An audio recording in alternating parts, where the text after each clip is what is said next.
It all started on a quiet Saturday morning in the city of Columbus, Ohio. The sun had just risen, spreading soft golden light across the neighborhood streets, where families were watering their lawns and kids rode their bicycles along the sidewalks. For Rachel Miller, a woman in her late 30s, life had been steady but complicated. She had been married for nearly 15 years to Thomas Miller, a man she loved dearly, but like many marriages, theirs was not without struggles. Rachel often felt that Thomas had grown distant. He was working long hours at his accounting firm and frequently traveled for business. The dinners they used to share together turned into Rachel eating alone in the kitchen, staring at the clock, waiting for Thomas to come home. Slowly, Rachel began to feel a hollow space in her heart when she didn't know how to fill. One afternoon, she received a call from her old friend, Michael Turner, a neighbor she had known since high school. Michael had always been kind to her, checking in occasionally, asking if she needed help with anything around the house when Thomas was away. On that day, he invited her over for coffee, saying he had something important to discuss. At first, Rachel hesitated. She didn't want to give anyone the wrong impression. She valued her marriage and never wanted to cross boundaries that might hurt her family. But loneliness can sometimes make decisions heavier than they should be, and after some thought, she decided it would be harmless to visit. When Rachel pulled up to Michael's house, she noticed how quiet it was. The neighborhood kids who normally played outside were nowhere to be seen. She knocked on the door, and instead of Michael, his teenage son, Ethan Turner, opened it. Ethan was about 17, polite and respectful. He smiled and said, "Hi, Mrs. Miller, Dad's running late, but he said you could wait inside." Rachel stepped into the house, noticing the framed family photos on the walls. She remembered when Ethan was just a small child, playing in the yard while she and Michael chatted over the fence. Now he was nearly grown, a reminder of how quickly time had passed. Ethan offered her a glass of water and motioned for her to sit in the living room while he went to call his dad. Minutes passed, and Michael still hadn't arrived.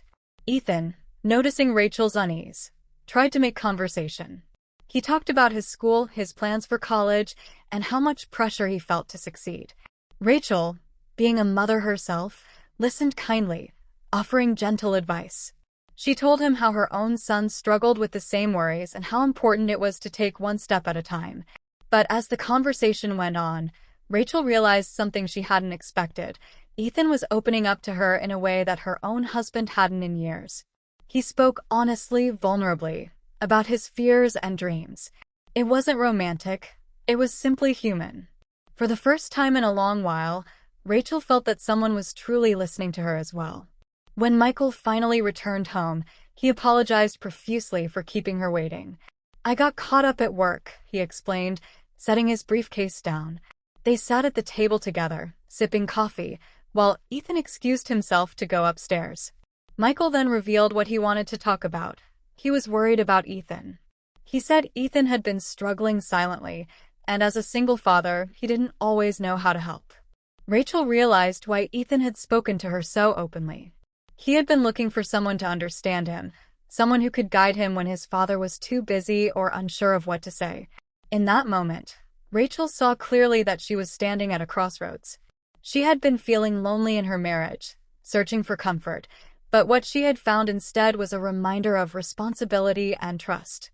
She looked Michael in the eyes and said gently, "You're doing better than you think. Ethan just needs to know you're there for him. Keep talking to him. Even if he doesn't always respond, he hears you." Michael nodded, grateful for her encouragement. They spoke for another hour about parenting, life, and the difficulties of balancing work with family. When Rachel finally stood to leave, Ethan came back downstairs. He thanked her softly, saying, "Thanks for listening, Mrs. Miller." Driving home, Rachel reflected on everything that had happened. She realized how dangerous loneliness could be, how it could tempt people to seek comfort in places where lines could easily be crossed. But she also realized something else. True connection doesn't always come from romance or attention. Sometimes, it comes from being there for someone who simply needs to be heard.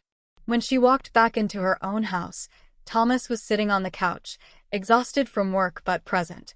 For the first time in months, Rachel didn't feel angry at his distance. Instead, she sat beside him, placing her hand on his. He looked at her, surprised, and she said softly, "I miss us." That night, they talked. Not about work, not about the stress of bills or schedules, but about each other. It was the beginning of healing for both of them. Rachel never forgot that day at Michael's house. She had gone there expecting a simple conversation with an old friend, but what she found instead was a reminder of her values, her responsibilities, and the power of choosing honesty over temptation. She realized that infidelity doesn't always begin with actions. Sometimes it begins with thoughts, and she chose, with all her heart, to close that door before it could ever open. In the end, Rachel's marriage grew stronger. Her connection with Thomas was renewed, and she remained a trusted friend to Michael and Ethan, offering support when needed but always respecting the boundaries of her own vows. It was a lesson she carried with her for the rest of her life. That love is not about finding someone new to fill the gaps, but about fighting to rebuild the bridges with the person you once promised forever to.